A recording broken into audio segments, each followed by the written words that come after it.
तरफ एक जो है वो स्टेप लिया है, लेकिन सिर्फ सीबीआई इंक्वायरी की मांग हमने पीएसआई में ही करी थी, ऐसा नहीं है। शुरू से हमने ये कहा कि ये जो एग्ज़ाम में धांधलियाँ हुई हैं, मल्टीपल टाइम्स हुई हैं, कई एग्ज़ाम्स में हुई हैं, लेकिन ये जो दो हार्डली जो अभी आई थिंक हुए 4 महीने भी नहीं हुए एग्ज़ाम्स को, फाइनेंस अकाउंट असिस्टेंट और पीएसआई, इनमें बहुत ज़्यादा सिमिलैरिटी थी और इसको हमने कहा कि ये एक ही जैसे हैं और एक ही जैसा स्कैम इन दोनों में है। लेकिन उस समय सरकार ने, जब माननीय एलजी साहब ने संज्ञान लिया, तो बड़ा उस समय थोड़ी तो हमें दुख भी हुआ था कि एक ही एग्ज़ाम पे लिया उन्होंने कार्रवाई करने का, जो एक इंक्वायरी बनाने का, कमेटी बनाने का डिसीजन लिया था।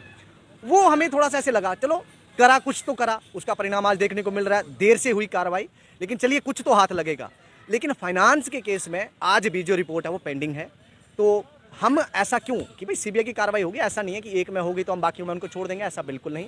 सीबीआई की कार्रवाई जो है वो फाइनेंस में भी होनी चाहिए, ऐसी हमारी मांग एलजी साहब से है। अब मैं आपको एक चीज़ बताता हूँ, ये एफआईआर की कॉपी है, आपके दर्शकों को भी पता होगा, सीबीआई की वेबसाइट पर मिलेगी, एफआईआर की कॉपी है। इसमें कुछ लोगों के नाम हैं, जैसे ये नाम है, आप देखेंगे, ये हमने प्रिंट कर दिया है, ऐसा नहीं है। आप जाइए, इंटरनेट पे है, सीबीआई ने ऑफिशियल वेबसाइट पे भी पड़ी हुई है, ये एफआईआर कॉपी आप लीजिए। इसमें जो नामजद हुए हैं लोग, हमने कहा सिमिलैरिटी है, इसमें जो नामजद हुए हैं लोग, इसके साथ साथ आप देखोगे एक चीज़, ये एक और है, जो लोग नामजद हुए हैं उन्हीं के रिश्तेदार फाइनेंस में हैं। तो हमने क्या कहा था, हमने तो गौरव जी आपके माध्यम से यही कहा था सरकार को कि इसमें सिमिलैरिटी है। अभी तो कार्रवाइयाँ पीएसआई के केस में हो रही हैं और वो लोग पकड़े गए हैं जिनका फाइनेंस में भी नाम आए हुए हैं, उनके ऊपर पर्चे लगे हुए हैं, एफआईआर कटी हुई हैं। तो भाई फाइनेंस अकाउंट असिस्टेंट है, एग्जाम हुआ, इसके ऊपर कार्रवाई क्यों नहीं, इसको सीबीआई को क्यों नहीं दिया जाए, क्योंकि वही सेम लोग इन्वॉल्व हैं और मेन कल्प्रिट तो भाग गया है। जो इस सारा जो ये कांड हुआ है, इसका सूत्रधार जो था, अब लापरवाही करिए कि क्या कहिए, किसी ना किसी कारण से वो भाग गया है।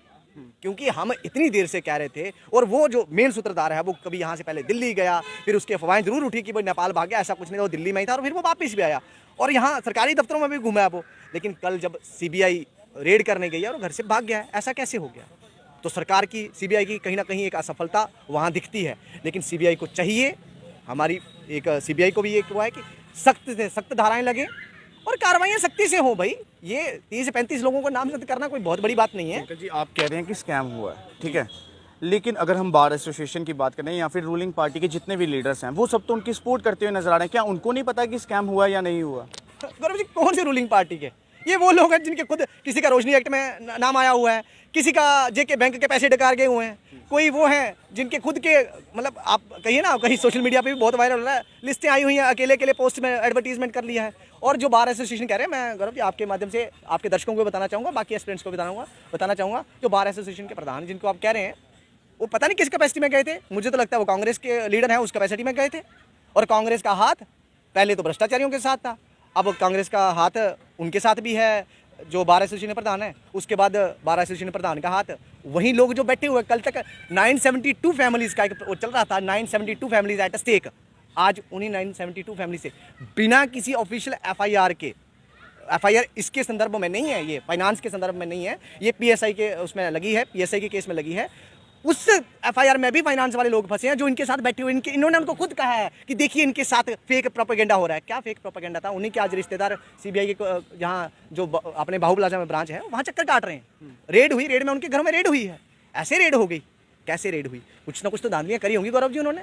और ये जो बार जो एसोसिएशन के प्रधान हैं या बाकी कोई लीडर इनके साथ जा रहे हैं, मैं चाहूँगा एलजी साहब ने जो स्टेप लिया है, एलजी साहब आपके पास मौका है। ये गौरव जी मैं आपको बताऊँ, इस समय कुछ ऐसा हो गया, रूलिंग पार्टी वर्सेस एलजी लग रहा है मेरे को। मुझे तो लगता नहीं एलजी साहब को ये पसंद भी कर रहे हैं, और मुझे ऐसा लगता है इनकी पूरी कोशिश होगी कुछ लोगों की क्या एलजी को यहाँ से रफू चक्कर कराया जाए, क्योंकि जो सख्त कार्रवाइयाँ अभी स्टेप लिए जा रहे हैं इनमें इनके भी नाम आएंगे, ये पक्का है। और मैंने न्यूज़ पोर्टलों के माध्यम से देखा है कि इसमें रूलिंग पार्टी के कुछ लोग, हमने पहले भी कहा था, कुछ लोगों का नाम आया हुआ है। तो क्या लगता है वो बिना सोचे समझे इन लोगों की सपोर्ट कर रहे हैं? नहीं, सोचे समझे नहीं, बिल्कुल सोची समझी साजिश है। बिना सोचे समझे नहीं कह सकते गौरव जी, मैं आपको ये बार बार बता रहा हूँ, ये बिल्कुल सोची समझी साजिश है कि किसी तरह से जो उधर कुछ लोग पीएसआई में कैंसिल करके इनको लग रहा था बच जाएंगे। अभी तो आज कल से देखिए इनका थोड़ा सा तेवर ढीले हुए हैं।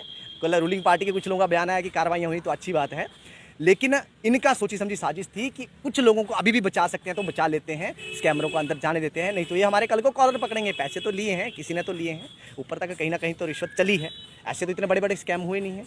तो हमें इनकी कोई परवाह नहीं है, इनका क्रेडिबिलिटी क्या है वो जनता सब जानती है। बाकी आ रहे हैं चुनाव, ये जो नेता आज बने हुए हैं इनको दिखाएगी जनता, खुद दिखाएगी। दो एग्जाम हुए, दो में से एक एग्जाम जो है वो स्क्रैप्ड हो गया JKPSI का, ठीक है। दूसरे एग्जाम की सेक्शन लिस्ट की मांग की जा रही है क्योंकि डॉक्यूमेंट्री उनकी वेरिफिकेशन जो है वो हो चुकी है। तो आप नहीं चाहते कि उनको जॉब मिले?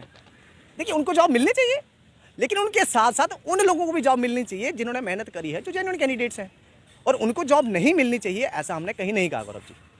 अगर आपके तक किसी ने बात पहुंचाई है कि हम ये चीज़ चाहते हैं कि उनको जॉब नहीं मिलनी चाहिए, लेकिन जॉब के लिए सरकारी जॉब जो मिलता है वो इक्वल, पब्लिक जो एम्प्लॉयमेंट है उसे इक्वल अपॉर्चुनिटी जो है वो कॉन्स्टिट्यूशन हमें देता है। और अगर उसके बाद भी हमें वो नहीं दी जा रही है तो सरकारें विफल हो रही हैं। जो कॉन्स्टिट्यूशन को जिनको बचा के रखना है, जिनको अपहोल्ड करना है, वो फेल हो रही हैं और सरकार इसके लिए जिम्मेवार है। क्योंकि अगर कहीं रिश्वतखोरी होती है, एक भी बच्चा, गौरव जी मैं आपके माध्यम से सबको बताना चाहूँगा, एक भी बच्चा अगर कोई रिश्वत से अंदर आता है तो किसी एक जेन्युइन बच्चे का हक खा रहा है, और अगर वो किसी का हक खा रहा है तो उसके लिए जिम्मेवार कौन है? ये सरकारें जिम्मेवार हैं। तो कार्रवाइयाँ होनी चाहिए। और रही बात, एक तो यहाँ एक तो है ही नहीं, हमारे पास है गौरव जी, CBI के पास इतने ज़्यादा रिसोर्सेज हैं, CBI से ज़्यादा काम हमारे पास था, हमने उससे ज़्यादा नाम, ज़्यादा लोगों का पर्सनलाइज डाटा, ज़्यादा लोगों की ट्रांजेक्शन, उनसे ज़्यादा लोगों के लास्ट डे लोकेशन हमने दे रखी है, हमारे पास है। CBI ने आज बड़ा छोटा सा काम करा है, कोई बहुत बड़ा 35 जगह पे 32-33 जगह पे जो रेड करी है, छोटा सा काम है, बहुत बड़ा काम नहीं। लेकिन क्योंकि वो सरकारी एजेंसी है और अगर कुछ कर रही है, मैं चाहूँगा कि जैसे हमें यहाँ भी दिखा, अभी इसमें और भी बाकी है और होंगी, अगर नहीं करेंगे तो भाई ऐसा नहीं है।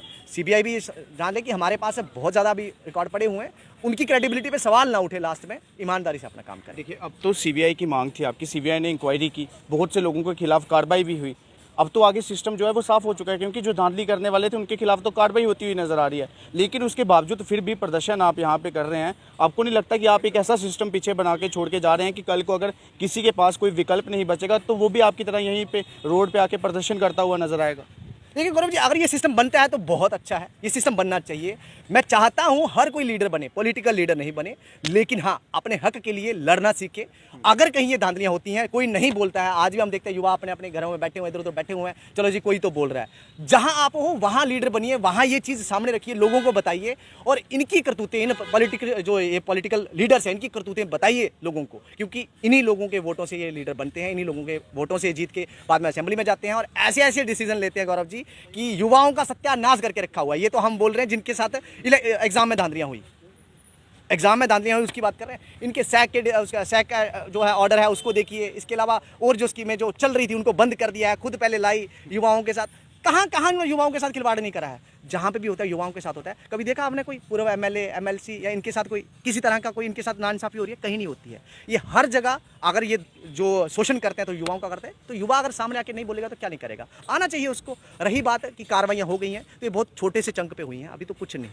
जो कार्रवाइयाँ हुई हैं बहुत छोटी सी हैं। भरोसा रखिए, अगर CBI को ईमानदारी से काम करने दिया गया और CBI करेगी भी, हमें उस पर भरोसा है, तो आप देखिएगा ये तो कुछ भी नहीं है। नंबर हमारा नंबर यहाँ कम है। जो लोग इस समर्थन में बोल रहे हैं कि कार्रवाइयाँ होनी चाहिए वो कम पड़ जाएंगे, और जो स्कैमर्स निकलेंगे, जो इन धांधलियों में शामिल लोग निकलेंगे, वो बहुत ज़्यादा नंबर होगा। जी, तो अब अंत में कोई मांग करना चाहें आप? हमारी मांग यही है LG एडमिनिस्ट्रेशन से कि जो फाइनेंस अकाउंट असिस्टेंट एग्जाम है उसकी रिपोर्ट अभी तक सबमिट नहीं हुई है, रिपोर्ट जल्दी से सबमिट हो। इसके अलावा जो उसकी कार्रवाई है, उसकी जाँच जो है CBI को जाए, तभी जो है दूध का दूध पानी होगा। और ये जो बड़े बड़े कल्प्रिट है, दूध का दूध पानी का पानी तो हो चुका है। अरे जो लोग फाइनेंस में पेपर जिन्होंने दिया है, जो लोग कल तक यहाँ सड़कों में बैठे हुए थे, और शायद अगले कल भी उनके में से कुछ लोग बैठेंगे जिनकी अभी रेडें नहीं पड़ी हैं, वो भी बैठेंगे, और वो लोग तो ऑलरेडी उसमें FIR में नामजद हो गए हैं। और ये कैसे कह सकते हैं कि भाई उसमें स्कैम नहीं हुआ है? आप कह के तो देखिए। मैंने कहा, मैं आज भी वही, अगर कोई इसको धमकी समझा, धमकी समझिए। हमने डाटा इसीलिए पब्लिक नहीं करा है ताकि सरकार पे भरोसा बना रहे, एजेंसी पे भरोसा बना रहे, लोकतंत्र बहाल रहे, कॉन्स्टिट्यूशन में लोग भरोसा करते रहें।